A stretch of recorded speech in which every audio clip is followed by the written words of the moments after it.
Hello, fellow rebel capitalists. I hope you're well. I'm right here with my good buddy, Jeff Snider, one of the smartest guys in the macroeconomic space.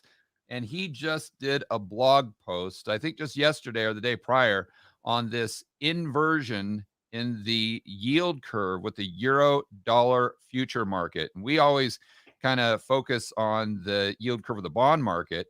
And I believe that the big one there, Jeff, is the twos and the tens. Is that In the correct? bond Usually, market, to me, it's the fives and the tens. That's the the middle part of the curve. But if you're watching like CNBC, what do they usually focus on? Either the 2-year 10-year or the 3 months 10-year. So Okay. yeah, they're kind of looking, and they're only looking for it to, if it inverts and things like that. I mean, the yield curve has a whole lot of information, and not just about inversion, flattening, steepening, all sorts of things. Yeah, that they ignore. Okay, and then guys, I think Josh put a link in there. So Jeff and I are going to talk about his recent blog post, and then at the end we're going to take some callers. So if you want to get in queue, did you put that link up there, Josh? Okay. So the first question I've got for you, Jeff, is the other day you did a video with Emil, and I know Van Meter was probably over at your house because he put some pictures of himself right behind you. That was one of the funniest things I've ever seen. Did you know that he did that? I know nothing. I don't know anything about pictures or Steve or I had no idea that my pictures were such a big deal. That that was classic. Hey, it was appropriate. If he got in my house somehow, why not put his pictures on my wall? I saw that picture. I think I first saw it on Twitter, and oh my gosh, I almost fell out of my chair. I was laughing so hard. So that was awesome. See, he's going to give me a heartache because he's using the term bond king. And I always use bond king as an epithet because, Bill Gross or Jeffrey Gundlach, they're bond kings that don't know anything about bonds. Now I'm not going to be able to use the term anymore. He's got to call himself the bond prince or something like that, Bond emperor. Yeah. All right, man. Let's fire into your post. We've got it here. There we go. Let's go to the top. So this is title. This is a big one. And no, this is not clickbait. So the first thing I've got highlighted here is yet they are among the most important because these derivative contracts have been the most reliable, especially early warning indications that exist. So do you want to expand on that? Jeff, I think you're talking about this Eurodollar future curve, which I think is even a better predictive tool than maybe even the twos and the tens. Yeah, the Eurodollar futures are derivative contracts, and they're not just some tiny little niche market that only, major players use once in a while. This is a massive market that maybe next to the US Treasury market is probably the biggest, most sophisticated and deepest in the world.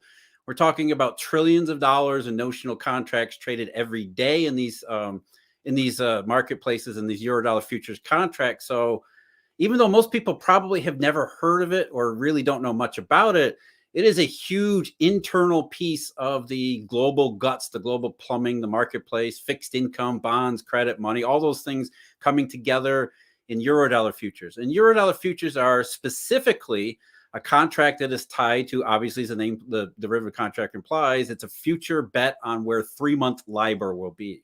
So it's a money curve. It's about a money rate. And as most people maybe know, Libor is the Eurodollar rate, which is why it's called Eurodollar futures. So we're talking about offshore money, how it relates to, interest rates in the short run, but interest rates in the short run now versus the future.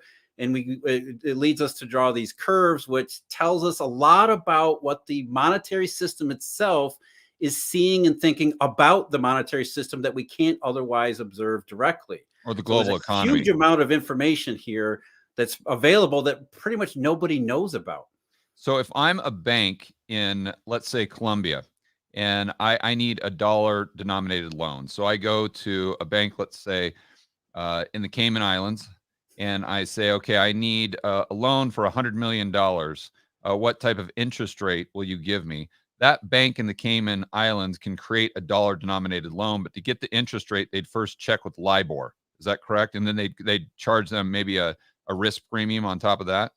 Yeah, and not only that, where Eurodollar futures really come in is that, okay, we're gonna do a short-term loan. I'm the bank in the Cayman Islands. I'm going to lend you these funds that I'm going to create. But you're not just interested in what the interest rate you're going to be paying today is. you want to hedge yourself in case interest rates change, because you're not just going to be funding for a day or two. You're likely going to be rolling over funding over time.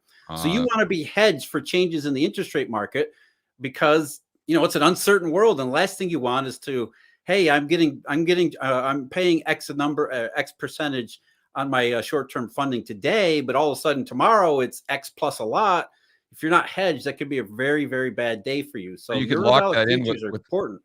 So you could lock that in with an interest rate swap. Correct me if I'm wrong. And then that future would be tied to what that Eurodollar futures curve is. Essentially, you could lock it in with a swap, or you could just hedge with Eurodollar futures and various different strategies. There's different ways of looking at it. Plus, you could just look at the Eurodollar futures curve yourself and say, well, the market doesn't look like it's forecasting much by way of interest rate volatility, so maybe I don't need to hedge at all. So you really just use this marketplace to tell you what is this huge money market, this huge, vast offshore global system. What is it thinking about in terms of long run, short run, potential risk aversion, volatility, all these types of factors that you absolutely need to know as best as you possibly can, because by doing a short-term funding loan, as we're writing it out here, leads a lot of risk on the table. As we've seen since August of 2007, these funding markets can fall apart and become non-negotiable very quickly. Right. Okay, so I think most people have got their head around it. Let's see. Let me just go over this last sentence here. It's absent an actual money aggregate that takes into account enough of those shadows. Yeah, so now we're talking about the dollars that are in the shadows that just does not get picked up by any M number, period. And it's on the bank's balance sheets, or it's just out of the purview of the Fed, really. And so what you're saying is footnote dollars. They're just sitting. They're not even on bank statements. They're stuff you can find in the footnotes, and that includes a lot of derivative contracts, like you were talking about before, like currency swaps. Yeah, so that's a much better way to look at it. So it's kind of a footnote cash, but that stuff really adds up. In fact, there's probably more of those than there are dollars that are actually quantifiable by the Feds. Not just more. There's multiples. Yeah. So what you're saying is, by looking at this curve, that can tell us maybe what is going to happen in the future to the amount of money that is actually in the system, when you not only include what we can quantify, but also include what we cannot quantify. Yeah, and I think that's the major point that we're making here, and not just about Eurodollar futures, but all of these markets comprehensively sending a signal from the inside that we can't directly observe by the people who are trading on the inside of this monetary system. They're telling us what's going on by giving us these market signals, these prices and these curves that we can then interpret pretty succinctly and very presciently about what we should expect in the near term and how it evolves into the future. Okay, so the next highlighted bit I have here, I think it kind of references another one of your articles, but then it goes over how Libor is to a certain degree, and maybe it's direct or just implicit, or just maybe through psychology, but it's kind of a derivative of IOER and reverse repo, where the Fed's the counterparty in the transaction, and that's how the Fed kind of manages their target rate, and then Libor is an extension of that. They're related because you're in these money markets, these offshore money markets that flow onshore, back again. You're going to be influenced by the Fed, because if the Fed pays IOER at X and you can get IOER, then that's going to influence whether or not you're going to lend at Libor, because Libor may be related to, maybe an alternative or the reverse repo or something like that. So the Fed can use its policy rates to influence global money markets, which is sort of the point the Fed's trying to make. And so 3-month Libor is influenced, and really before August of 2007, they were tied together very, very, very tightly. But even now, there's still a very good and high correlation between 3-month Libor, especially over the intermediate term, with the Federal Reserve's policy rates like IOER, the Fed funds range, and the reverse repo. So if the Fed raises the Fed funds, then most likely the front end of that Eurodollar curve goes up as well. But if the back end or the long end doesn't go up because the banks are seeing less economic activity in the future, then that could give us that inversion. That's where it gets interesting. You're exactly right. There's really, it's almost like there are two curves together that come together, and the yield curve is very much the same way. The front end of the Eurodollar futures curve what are called the whites and the reds, which are the first two packs, the first two yearly, four quarterly bundles put together. What they're really, what's going on in these markets is that these huge credit, debt, mortgages, all the fixed income stuff that goes into the financial sausage around the world, they're trying to hedge their exposures to funding cost. So they're looking at these markets and saying, what is the biggest influence in the short run? Well, the biggest influence in the short run, which is the whites and the reds, are the Federal Reserve. If the Federal Reserve says it's going to hike rates, chances are it's going to probably hike rates. And so the first couple of years of contracts, looking forward a couple of years, the whites and the reds are highly influenced by what the Fed says it's going to do. So that would be like the equivalent of the T-bills, right? Like just the short end of the bond market or the bond curve. Yeah, we're looking more specifically at money funding and money markets here. So it's really influenced by what the Fed says it's going to do, and if the Fed says it's going to raise rates, then what you'll see in Eurodollar futures, especially the front end, these whites and these reds, the first 8 quarterly contracts on the curve, they're going to be steep because they're going to reflect, hey, Jay Powell says we're going to start raising rates, and so those 8 contracts are going to reflect rising interest rates. Yes. Now it gets very different. It gets very interesting beyond the whites and the reds when you get into the greens and the blues. Okay, so the third and fourth years. Okay, so let's take a time out there for a second. Just again, the whites and the reds, guys. That's just basically the front end of this yield of this Eurodollar futures yield curve. So just envision the front end of the bond market yield curve. Is maybe T-bills. So going out to like a year in maturity. So that's kind of when Jeff is saying the whites and the reds, that's what he's referring to. And then the next step, which I think is the green and the blues, Jeff? Yeah, the greens and the blues. That would be just to be specific. Right now, the white pack would be the December 2021 contract, which is the next one in line, along with the March, June, and September of 2022s. Those are the whites currently. Remember, everything rolls as we move forward, but right now, those are the whites. And then the reds would be the next 4 in line, starting with December 2022, also including March, June, and September of 2023. So then the greens and the blues would be indicative of something further out this yield curve, which would be like going out the bond market yield curve to the 5-year, 10-year, 30-year. Exactly. So we get to the greens, which are now December 2023 and forward. That's where, like the U.S. Treasury curve, it stops being influenced mostly by the Federal Reserve. And the market starts pricing economic reality or the implications of what's happening today and how that will play out, or how the market thinks it's likely to play out over time. So you've got the whites and the reds, the front part of the Eurodollar futures curve that reflect what the Fed says it's going to do. And then you've got the greens and the blues and the golds and the purple further down the curve, which are, what is the Fed going to be able to do? Because we think the world actually looks like this. And it may be very different from what the Fed says today.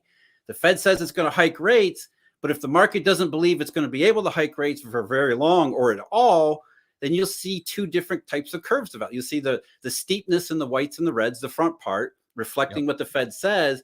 But then you get to the greens and the blues, and the curve could look vastly different because the market's saying, we're seeing some negative signs here.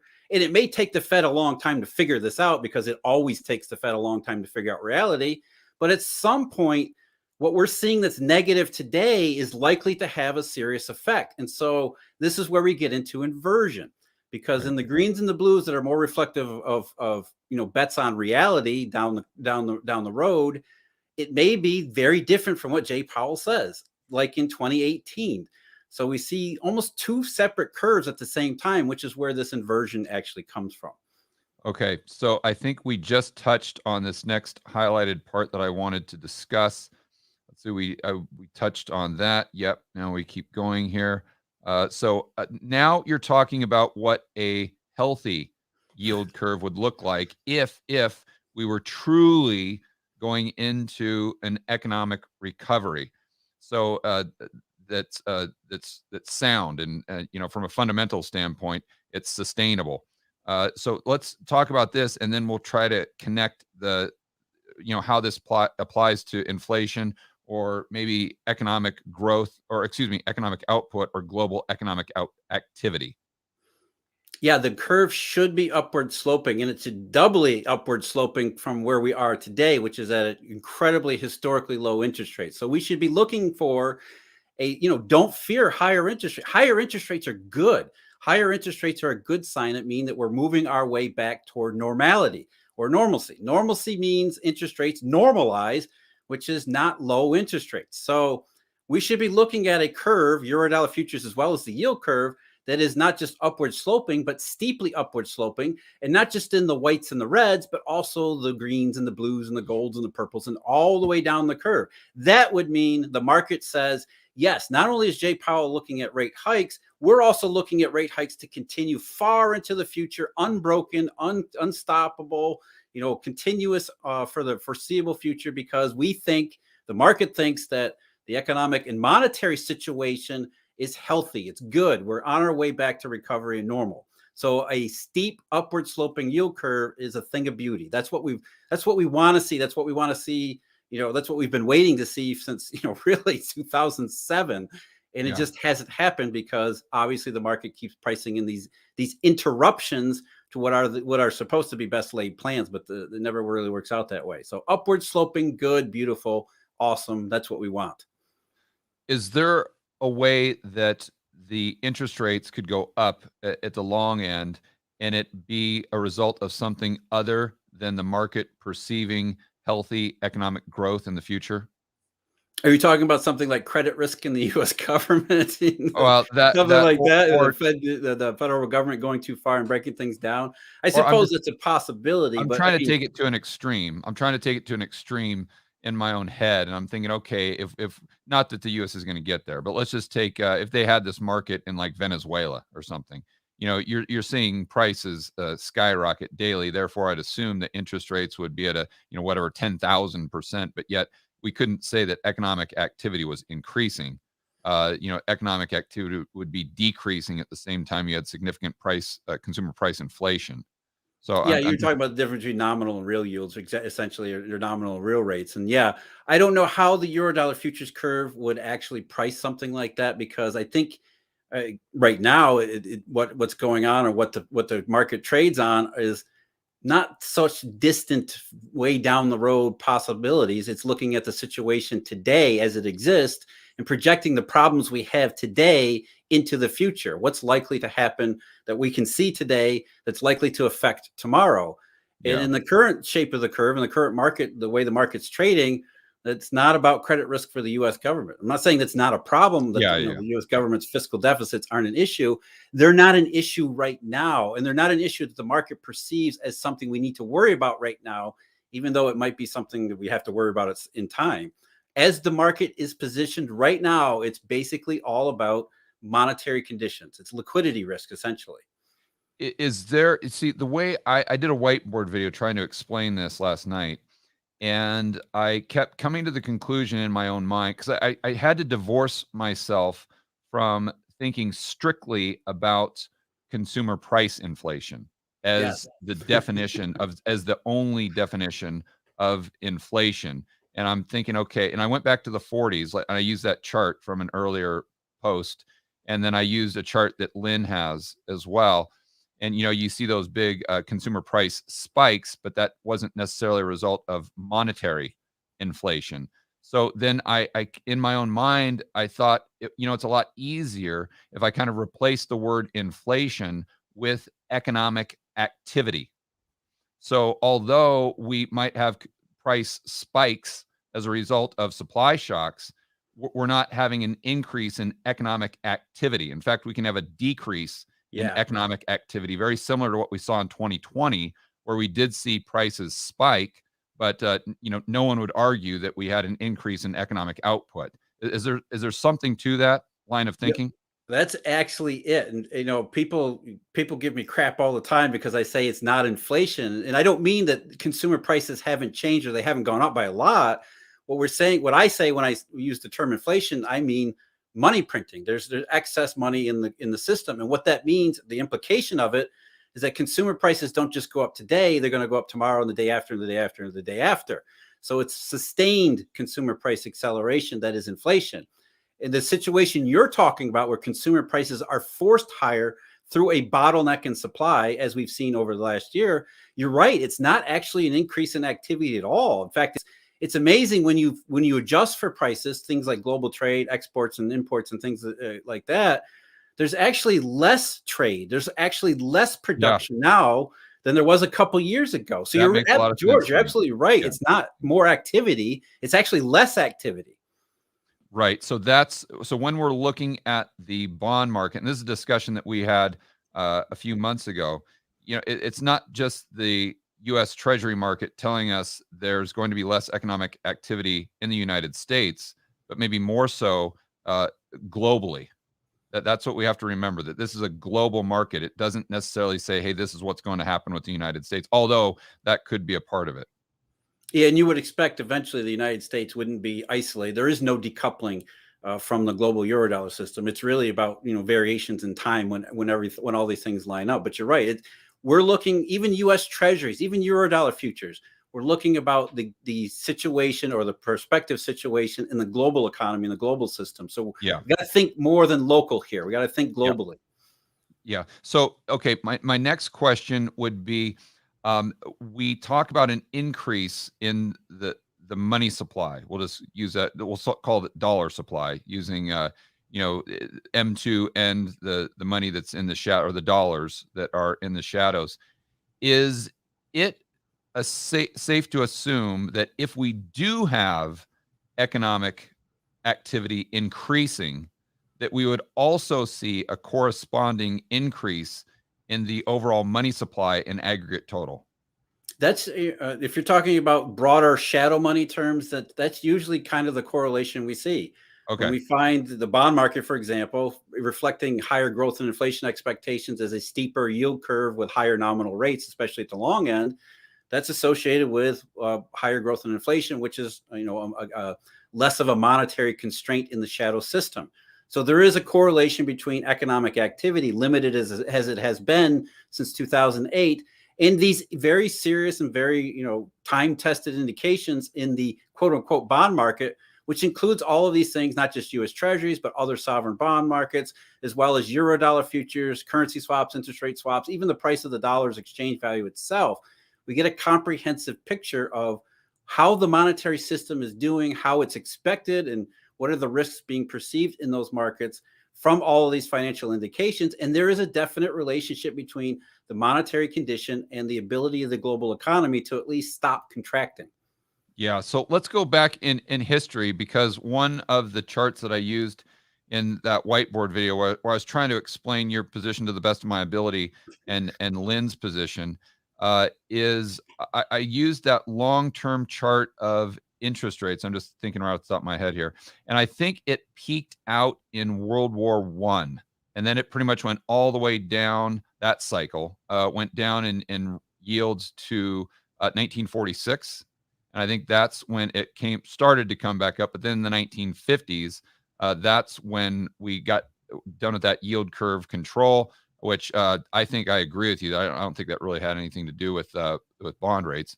And then we started to see a growth in the money supply in the 1950s, and that's when we started that upslope to where it peaked out in 79 or 80. So 82, yeah.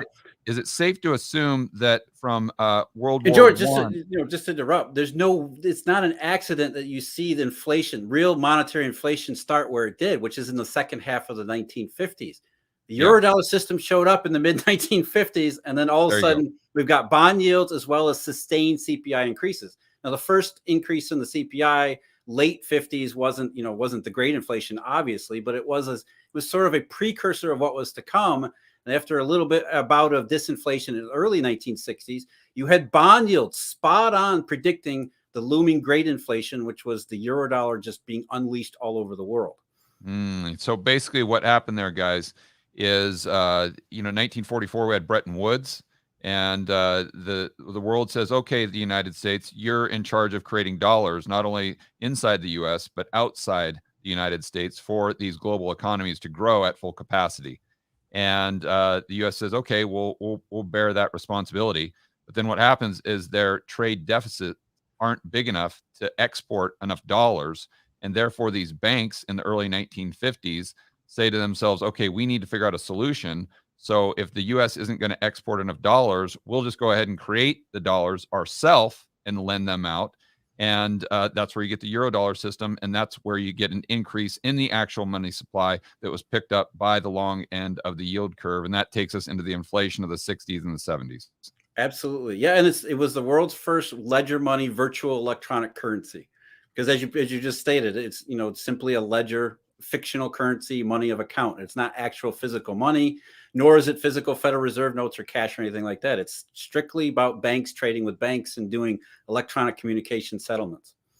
And then I guess that would also correspond, okay, because what we were talking about earlier is that is there a significant correlation between the expansion of the overall money supply, if we were able to quantify it, and global economic growth? And I guess that would make a lot of sense, because you would assume that the global economy grew massively from the 1950s to 1980. Yes. It was just overdone during that period of 65 to 82, where there was just too much money, but there was still a lot of nominal growth.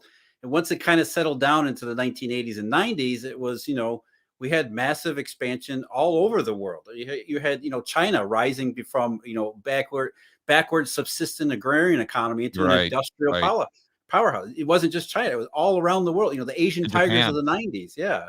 Legitimate growth, legitimate money to finance it. Okay, so that makes a lot of sense. So one of the conclusions that and we're going to keep going here, but I'd like to get your opinion on this. One of the conclusions that I came to in the video is that the 2020s, if we have the same system we have now, will most likely look like the 1940s. And if the bond market right now is telling us, not. yeah, but I mean, you look at that first spike and it looks that's very kind of consistent. the implication, right? Because if we look at the bond market, including all these other attachments to it, like Eurodollar futures, right now, just in economic terms, the bond market's verdict about the 2020s is that somehow it's going to be worse than 2010s, and the 2010s were not a very good time. And again, guys, guys, what we're talking about now specifically isn't necessarily what prices are going to do at the grocery store, but it's about global economic activity. We've got to compartmentalize those things. So what the bond market is telling us now, or this Eurodollar futures curve, is that global economic activity in the 2020s will be worse than it was in the 2010s. Right. And unless something changes between now and then, and the market is discounting that possibility and saying, we don't see anything that's going to change, at least nothing on the radar here. So we're looking at potentially lower growth, lower inflation for this decade. One of the conclusions, so I tried in the video, I tried to compartmentalize, what this meant for your finances and what the bond market is telling you about your personal freedom. And I said, maybe for the last 6 months, the bond market and the gold market, I threw that in there because that hasn't gone up. Maybe it's been telling us that we'll not only get slower economic activity or less economic activity globally, but maybe it's also telling you that that's going to be a result of future lockdowns. So maybe the bond market was predicting the lockdowns that we're now seeing in Australia and in Europe. Yeah, I mean, those are predictable too now. I mean, we've got an established pattern, and that may be part of the fears about growth and inflation, that governments are going to overreact every time and say, let's put the brakes on everything, and even if it's not a universal uniform lockdown, even if it's just a mild, hey, we're gonna put on some travel restrictions, that's a restraint on growth. And it's a restraint on growth that we just cannot afford. We need everything to go perfectly. Yeah. And I think that's what the bond market is saying, is that, there's just too many risks, including political risks, including pandemic risks, that we just can't price this rosy, happy, or even inflationary future. It's just not in the cards. Yeah. See, that's a good point. I think we need to kind of zoom out as market participants and think about in 2019, Jeff, if I would have said to you, what would happen to the Austrian economy if the government locked their citizens in their house for an entire month, let alone 6 months? You would have said that would absolutely be devastating. I mean, anyone would say, not even a third grader would have said that. But yeah, I think now we think it was a zero possibility too, right? Not only would it be devastating, there's no way that's going to happen.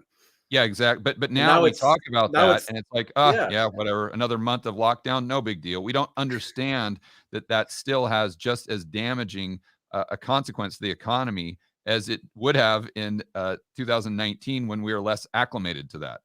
And it's not just specific, preventing activity. It's also psychological. It takes an enormous toll on risk Right. taking, Right. which in a capitalist system, free market system, or nominally free market system, risk taking is absolutely important. It's essential to Hmm. economic growth, sustained economic growth. We need supply side. We need all of these things. And these things continue to pile up. We've got a bad economic conditions. We've got overreacted governments. We've got a pandemic that doesn't seem to ever want to end. And it's a recipe for negativity and badness. And as in terms of economic activity, I really want to try to encourage people to think along those lines. That said, Jeff, let's go down and maybe further explain with some visuals what we've been talking about. I don't know if you can see this, but I've got your first chart up here of the Eurodollar futures curve. So is this, let's see here, what is this showing us specifically? This goes back to the last time the curve inverted, which was in 2018. If you remember 2018, just briefly, it sounded a lot like today because Jay Powell was hawkish. The Fed was going to raise rates. Inflation was going to get out of control. The labor market was tight. All of those things that we hear about today, they were there then. We didn't have the CPI up in the stratosphere like we do now, but it was moving. It was moving higher, and it was getting to the point where people were thinking it's going to become a major problem, which is why the Fed was going to start raising rates in an accelerated fashion. The market during 2018, however, was very different, not just Eurodollar futures, but across the bond market. It was expressing doubts as to this case. Skepticism was priced into these curves. So you look at the Eurodollar futures curve here, it starts out relatively flat, but upward sloping in 2017. And then we get globally synchronized growth and everybody buys into inflation. The Fed starts really hiking rates and the curve starts to move up nominally. And you can see the whites and the reds that you see that steepness in the front part of the curve, which is the market getting used to this hawkish stance in the Fed, these rate hikes that Jay Powell is going to be able to do, or at least the ones that he says he's going to be able to do. But through the first half of 2018, despite these proclamations about inflation and globally synchronized growth, you start to see the flatness develop in the greens and blues in the further out part of the curve, which is these, again, acting like two different curves coming together, where the market is sort of, expressing, yes, Jay Powell says he's going to hike rates and he probably will get away with it for a while. But after some time, we're seeing a lot of negatives here pile up, a lot of really bad deflationary signs in the monetary system that are likely to cause some kind of problem at some point. And then we get to May 29th, 2018, which is a huge day for collateral. In terms of U.S. Treasury prices, they skyrocketed on a single day, which is an indication that the collateral system had buckled, which is a massive That was deflation. repo is what you're talking about, the repo blow up. Yeah, it was, collateral's always in short supply anyway. And then suddenly it became in such short supply, and not just in the US, globally. German bonds skyrocketed more than US Treasuries had. So it was indicative of a mad scramble for collateral, which is a highly deflationary signal, because if we go from collateral scarcity to outright collateral shortage, that means the bucks really stop flowing. So that was the market in May of 2018 saying there's a collateral problem that we need to pay attention to as Oh, I'm well. sorry. I'm sorry. I was referring to September 2019. 2019. Yeah, Yeah, I'm sorry. you're a year further down the road, which these things are all related anyway. Yeah. So May of 2018, we see a collateral blow up in the Treasury market. It wasn't as big as September 2019's repo rumble, but it was at least a solid sign of another deflationary risk that, of course, the Fed and the mainstream media just ignored, but the market didn't. And then 2 weeks after that, not even a little bit over 2 weeks after that, we see this Eurodollar curve invert for the first time in the greens and in the blues, which was the market saying, yes, it's steep up front. Jay Powell's going to continue hiking rates because he can get away with it for some time. But now we're starting to price substantial, significant doubts as to what is the future really going to look like in the intermediate term. And what the market was saying with that inversion is that we really expect something is going to happen, that we don't know what it is, and we don't know when it's going to happen, but something, all of these negative potentials and risks are piling up, so that we're thinking something is going to happen and that Jay Powell's rate hikes are going to stop.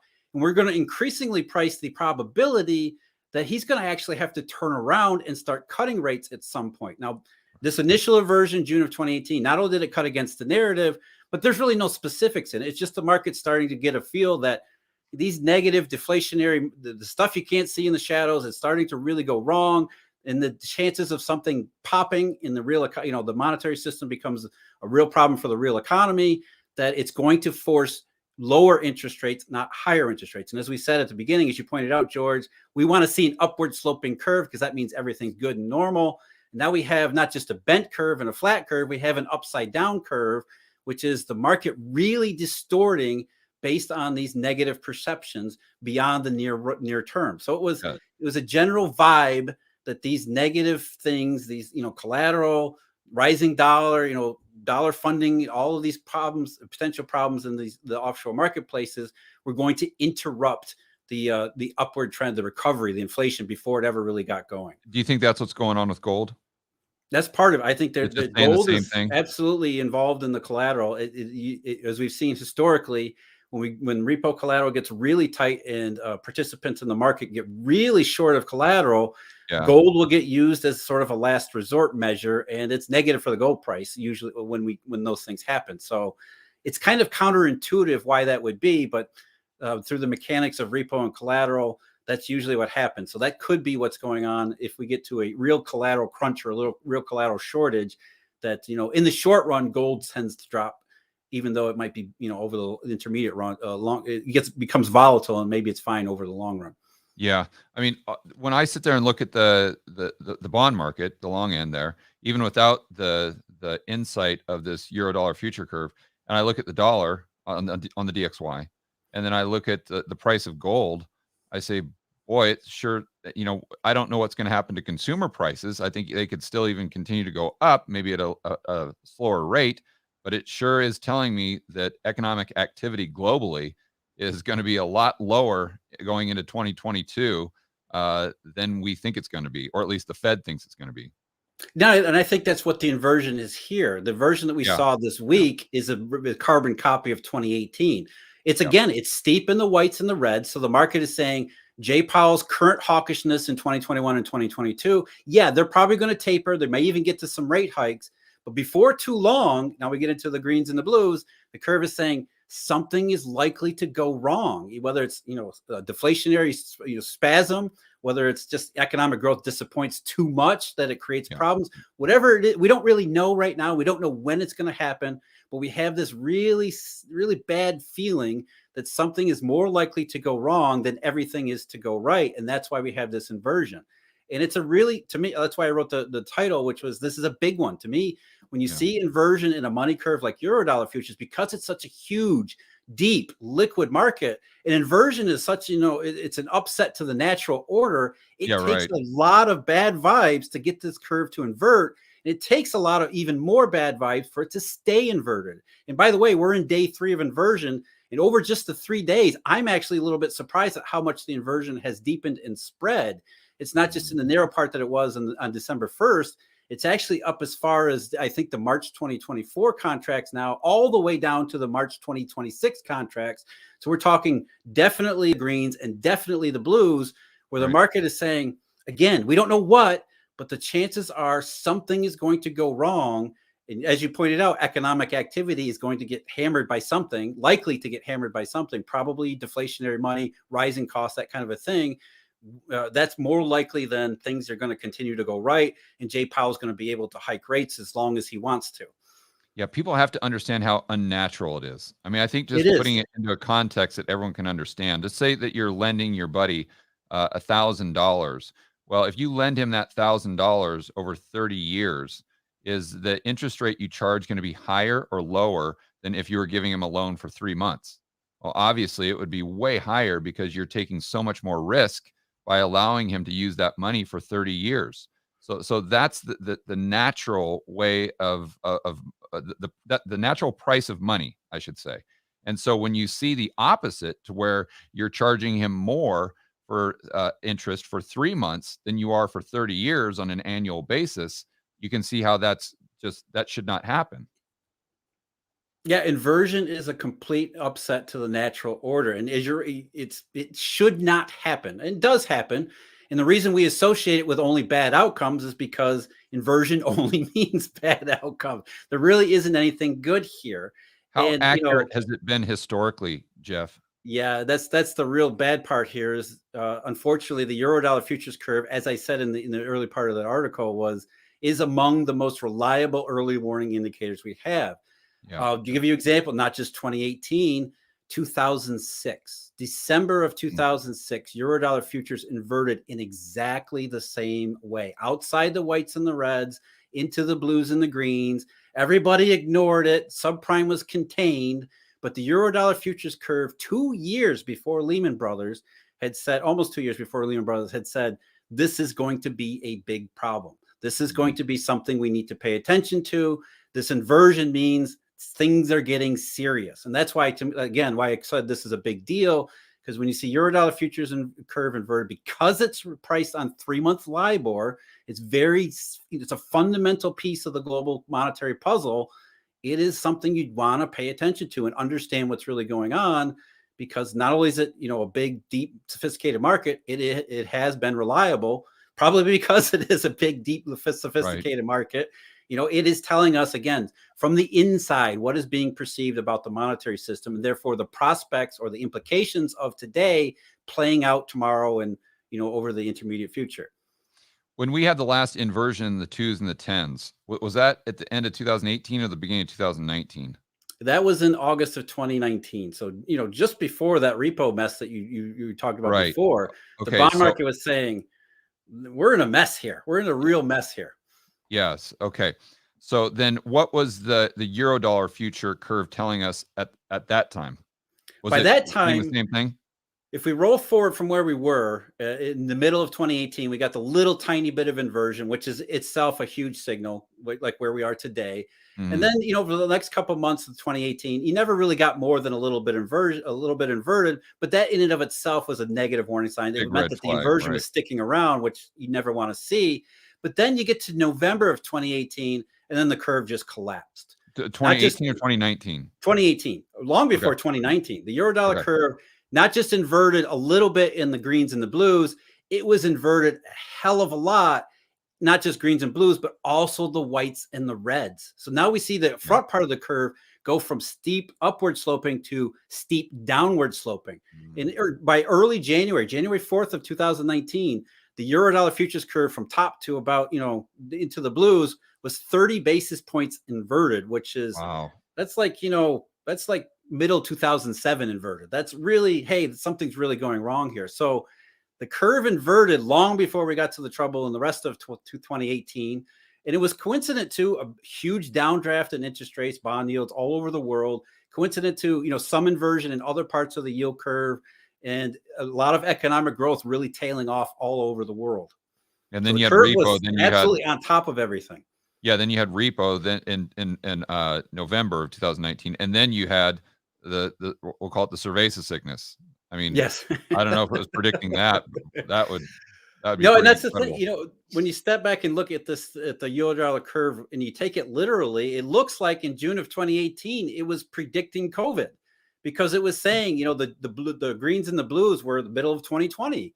The market was saying, if you take them literally, the contracts seem to be saying that the market was seeing a problem in the middle of 2020. How the hell did they know about COVID back in 2018? And that's why I said you can't take the curves literally. There's these technical factors where you have to look at the greens and the blues and say, it's not saying the market is expecting problems in 2020.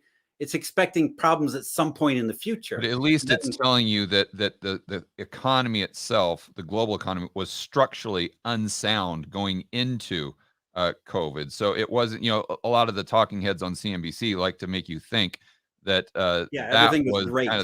That everything was fantastic until we just got this random event out of right field, and that just crushed the global economy. And you're like, no.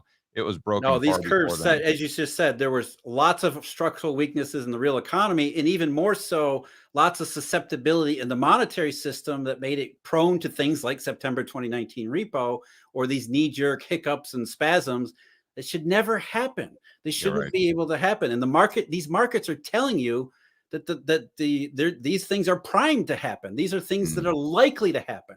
They're so likely to happen. Look at the inverted curve. It's saying there's bad stuff that you don't see, that never gets reported, that we can see because we're in the system. We're in these marketplaces. We're in these offshore dollar markets. Right. And we're telling you by what we're doing in these markets, what we're hedging and how we're pricing things, what we actually think is going on and what we think is likely to happen as a consequence of all of these problems that exist.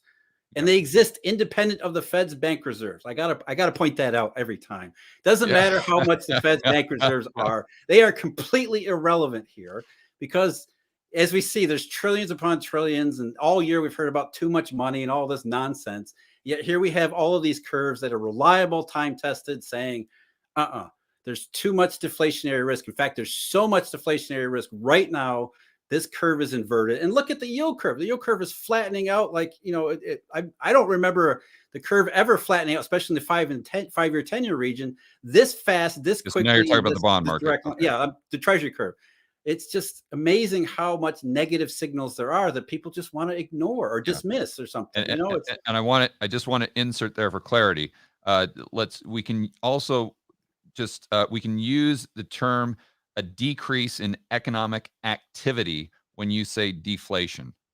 Yeah, I think we possibly could see consumer prices still go up at a slower rate, but yet the economic activity just collapses.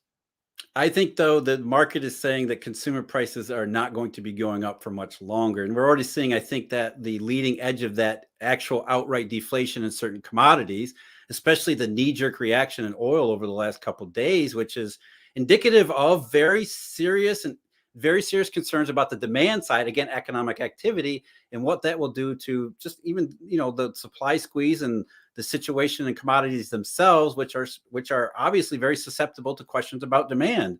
Yeah. So I think it's really a comprehensive picture, top to bottom, where it's not just the yield curve, or it's not just Eurodollar futures. It's all of these things that are very consistently saying the risks are stacked against Jay Powell's, more inflationary or happy, rosy recovery type of future.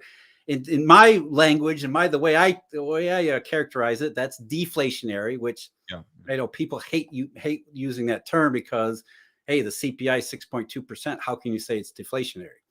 Yeah, that's why I'm just trying to kind of compartmentalize for the viewer. So just again, guys, to reiterate, the way I think about this, I just try to focus on economic activity and then try to answer the question of consumer price increases or consumer price disinflation, which is still, you got a little bit of inflation, but it's just going down. We don't see it at 6.2. We see it at, let's say, 3.3, something like that. So I try to answer those George, what you said earlier, it's global too. So we might see, like what you're saying, you might see disinflation in the US where consumer price increases decelerate, though it never turn negative. Yep. But it'll be outright deflation in places like Europe or Japan. Yep. So there will be deflation somewhere around the world, even if we don't see it in America. It does tend to be actually deflationary, which, great point. Which is one reason why I use the term. The other reason is just to distinguish from the inflation narrative versus something else. So, you're right we need to clarify what we're talking about, be specific. And I think that's probably the best way to say it. You're focusing on economic activity in terms of prices. It may not be, our experience might not be the same as in somebody else's around the world, but in general, it is deflationary. Yep. Got it. Okay. And yet, I wanted to get to some callers. We'll get to some callers in just a moment here, Jeff. We got about 1,500 people on the live stream. So people are really enjoying, your input here. But I read an article from the IMF talking about emerging markets and the trouble that they're going to have servicing their debt. So is this curve potentially even warning us that there could be some defaults in the dollar-denominated debt of some of these emerging market countries or corporations within those countries? Yeah, see, again, we don't know exactly what, specifically the Eurodollar futures curve is worried about.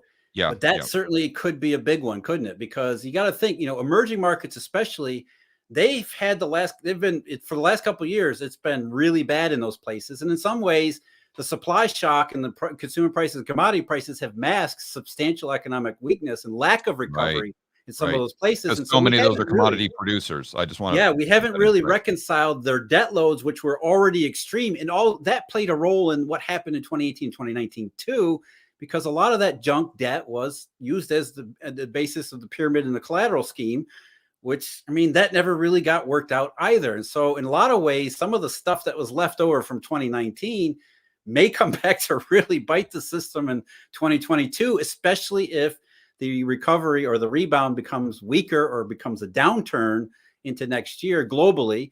And we have, another deflationary shock through collateral and collateral squeeze globally. That might be what the Eurodollar futures curve is pricing right now. We don't know, because, I mean, you can't call them up and ask them. You don't really know what's going on in the system. What it's saying is that, again, there is something bothering the market. And what you just said, George, emerging market debt could definitely be one of those things that's really at the top of the list of things that would bother the market such that it would invert the curve. Right. What does, and I'll ask one more question here, then we'll get to the callers, I promise. What would that mean, or what would the takeaways be for the typical equities investor and the bond investor? Because the way I'm thinking about this, so equities, I think that would be negative, a lot of potential down or headwind for the stock market. But then does the stock market have headwinds? Yeah, if that's even I'm not sure anymore. It does. yeah, such an antiquated idea, isn't it? Yeah. Okay, boomer. Fundamentals and stocks don't go together very well. Yeah, right. But then the bond market, because it's interesting. If we go through a 1940s, if you held that bond to maturity, you're losing an incredible amount of purchasing power, while at the same time you might have some capital appreciation on the actual price of the bond. So how does a bond investor reconcile that? Well, what the bond market is really saying is, you're right, we're losing money, but this is the least worst option. We'd rather hold safe and liquid instruments, because the alternative is to hold illiquid, risky stuff, which we think is going to turn out even worse. So what kind of awful situation is that, where large financial institutions all over the world willingly choose what will probably lose them money in real yield? Yeah.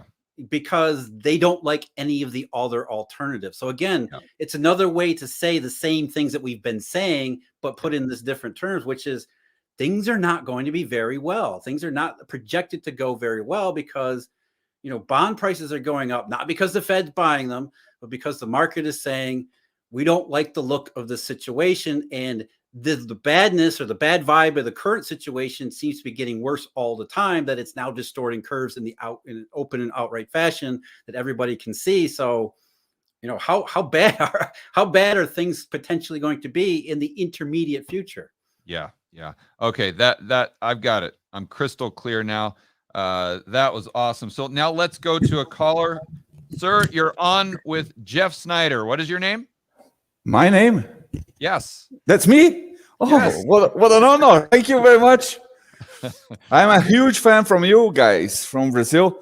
And I just want to ask if you know about something about Brazil or the situation we are here. Yeah, Jeff, I think you and Emil just interviewed a gal that's a pro from Brazil. Is that correct? Maybe a few months ago? Yeah, a few months ago we had I forget her name now. Sorry about that. But from George Friedman's office, and yes, she had a lot of very interesting political, geopolitical viewpoints about South America in general, and Brazil in particular. Yeah, and Brazil's in a really tough spot. Brazil's in, it's a downstream resource-oriented economy that in a lot of ways depends upon economic growth through China and Asia more generally, more broadly. Yes. That may not be there because the Chinese are saying, we've got a dollar problem. We know the world has a dollar problem. We don't see any economic recovery in the foreseeable future. So how does that impact Brazil? And I can't imagine it impacts Brazil in any positive way whatsoever. Yeah. On top of the local issues, which, the pandemic and pandemic-related policies are only going to complicate what is a potentially negative situation anyway. Yeah, and I read today their debt to GDP just went over 100%. And their expenses are, I think they're running a deficit to the tune of about 25% of GDP. Yes, but we have international reserves in about $370 billion that pays all the foreign debt we have. But No, If see, that's we, the thing. There's a misconception about what foreign reserves are and what they represent. yes, And as you know, from Brazil has had this $300 billion pile of foreign reserves for many, many years. It yes, sure didn't offer it much insurance in 2013, 14, and 15 when the real collapsed, which was based on dollar shortage that the Brazilian economy or the Brazilian officials did very little about. The Brazilians like to engage in contingent liabilities, these contingent swaps with local banks through the Cupom Cambial. It doesn't really do much other than it allows the media to print nice stories about how the central bank has all of these tools available, yet the outcomes never match what the promises are, which usually leaves these emerging market economies independently of, their continued dollar problems. So, it sounds like reserves are supposed to be insurance against dollar shortages, but it never works out that way. In fact, what the bigger the dollar pile you have, the bigger the dollar reserves in each of these countries. That just means you have a bigger potential dollar problem, because of when things were going well, it allowed you to accumulate reserves, and then the reserves don't really help you. And if the dollar system reverses, that just means you got a big problem. Yeah, right. We pay every year about $50 billion just to maintain this money in the banks or IMF and everything. Yeah, the significant outflows means you're basically hooked on dollars. Yes, that's the problem. And I hear George and you always talking about the crisis of the bonds and treasuries, and I think if we have something worse happening to the dollar, because you talk about the Eurodollar too, because it's unpayable, I think it's going to be very bad to the whole world. Yeah, if the dollar goes up. Yeah, I mean, the dollar were to spike to 110, 120 on the DXY, that's real bad for especially areas like Brazil. Yeah, dollar goes up is bad for everybody, including people in the U.S. Yeah.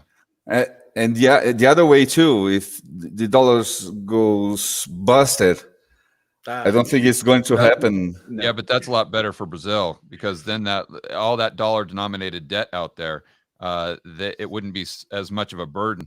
And that would be very, very beneficial for places like Turkey, Brazil, Argentina, etc. Okay. All right, nice. Sir, I appreciate the call. Thank you very much. I was very pleased. I'm a big fan. Thank you very much. All right. Enjoy your day. All right, Josh, we got someone else? Hey, George. How's it going? I'm doing well. What is your name, caller? My name's Matthew. Matthew Lowe. How's it going? Awesome. You're on with Jeff Snider. Do you have a question? Yeah, I do. Hey, Jeff. Oh, I think I have a solution to all this madness too. Great. We need to end the Fed. No, I mean, the takeaway, I was just digesting all that. I mean, we got a bunch of crazy central planners that are, stacking a house of cards on a spinning top and basically ruining the economy for the rest of us. But my question, I've got two questions. One about bonds. So let's say the treasury rate, let's say whether they raise it to fight inflation or whatever, or it goes up on its own. You mean the Fed funds rate?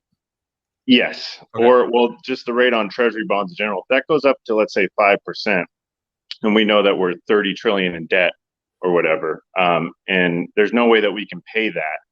Is that going to be inflationary because we're going to just have to go further in debt to pay the interest on those reserves? I mean, if we go down that road, I don't even know if we can go down that road, but would that be an inflationary event? Paying, because every year we're going to go more and more to debt, pay out that interest, and then keep going down that rabbit hole. Are you talking? What do you think, Jeff? Yeah, I mean, if that happened, it would be, but I don't think that's ever going to happen. So you think that we're no? I don't think bond yields are going to go higher at all, and I don't think the Fed doesn't play any role in it. It's the market is saying we want safe liquid instruments at any price. So long as the market is willing to absorb safe and liquid instruments, unfortunately, governments are going to be able to take advantage of that by continuing to borrow money. That's the perverse incentive structure of a deflationary condition. It's that the market wants safe and liquid because there isn't money in the economy. There isn't money in the Eurodollar system. So it wants to own only safe and liquid instruments, which is what governments happen to provide. And so they're essentially taking a free ride on this deflationary condition. And what the market is saying is that this is not forecast to change anytime soon. So unfortunately and horribly, the US government in particular, which is the worst offender, is probably going to get away with this for quite a long period of time more. And the interest rates are not going to rise because the market is not recognizing credit risks. The market is more prioritizing the safe and liquid characteristics, thus, the liquidity issues and the liquidity risk in these marketplaces, rather than what it should be doing, which is saying, like what you're laying out, which is recoiling at the ridiculous, absurd amounts of debt and borrowing, and saying, I don't want to buy treasuries anymore. But that's not happening. It's the opposite is happening. The market is saying we want treasuries, even though governments are broke and going broker by the day, because our problems today are more about lack of liquidity in the system than they are about whether or not the U.S. government can pay its bills. And it's, believe me, it's upside down. It's horrible. It's awful. It's something that, I don't agree with, but the reality of the situation is that bond yields are not likely to go up because the market doesn't like the fiscal deficits of not just the U.S. government, but governments around the world.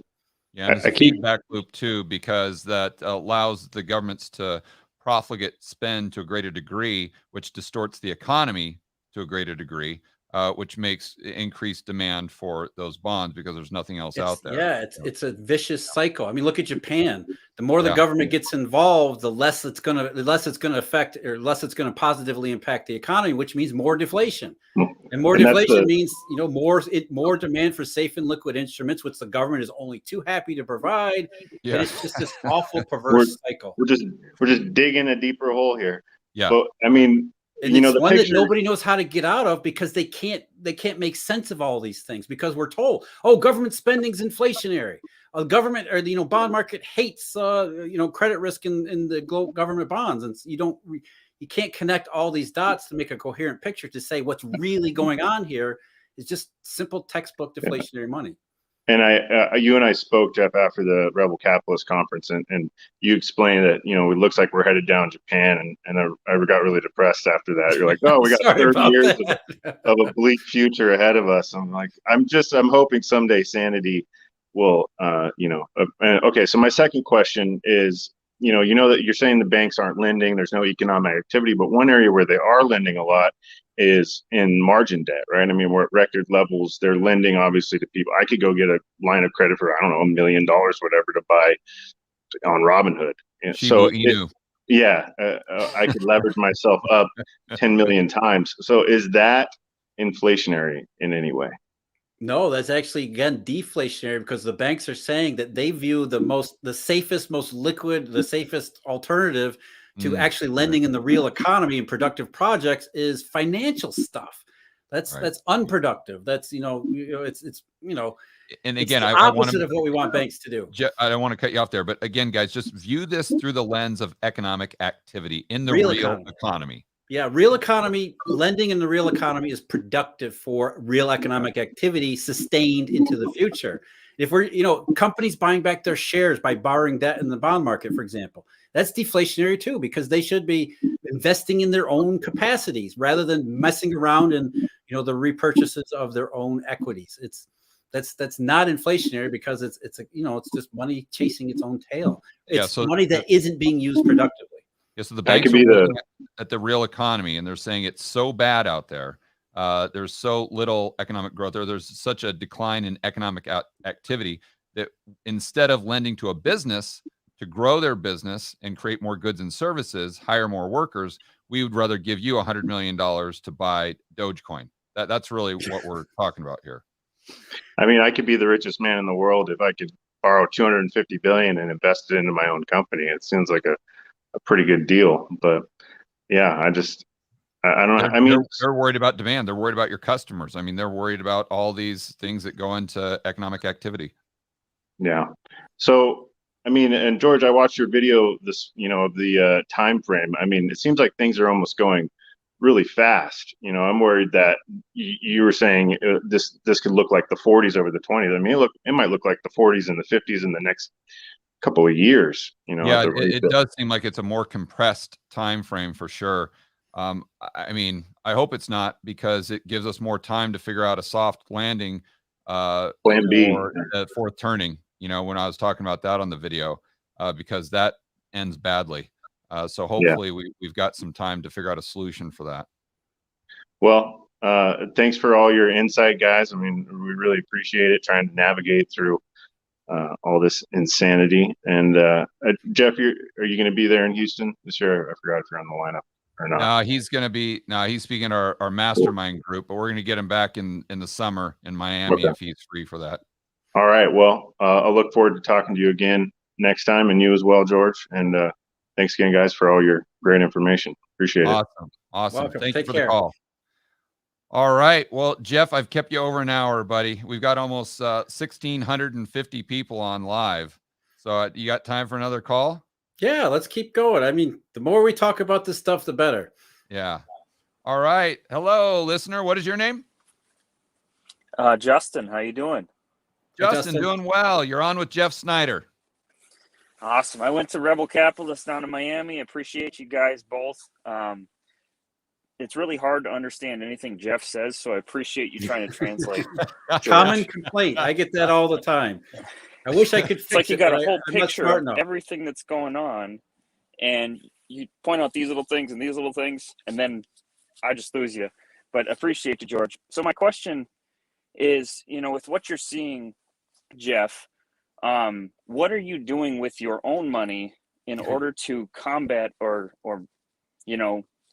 how are you predicting the future? What are you doing with your own money in order for us to try to do the same Or at least learn and be from successful? Yes. I'm being very careful. Yeah. So basically, it's a return of capital instead of maybe focusing on capital appreciation. Yeah, well, I mean, there's different ways that you can. I mean, everything is an opportunity, and if you're willing to take risk, even a deflationary marketplace would be an opportunity to take risk and make a lot of money on the downswing. Or you could just be, hey, I know things might get bad, and I'll just wait for things to happen. And when things settle out, we find some kind of a bottom. Maybe that's a good time to put capital in.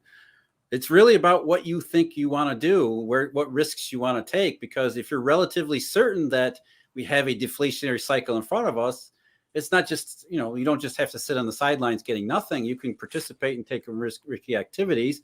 It's a little bit more difficult and maybe counterintuitive at times, but there are ways to do things. Yeah. Okay. All right. Well, that's all I had. I appreciate you guys both. Okay. Great. Thank you for the call. Okay. There we go. All right. Well, we'll leave it at that, Josh. Jeff, thanks a lot for your time. That was just an incredible conversation. I just thoroughly enjoyed that. Oh, it's my pleasure, George. Always happy to talk. Yeah. So for the viewers who want to find out more about what you do and your show with Emil, where you guys talk about this stuff all the time, where can they go? Yeah, our show is called Eurodollar University. So obviously we're talking about Eurodollar futures and the Eurodollar futures curve.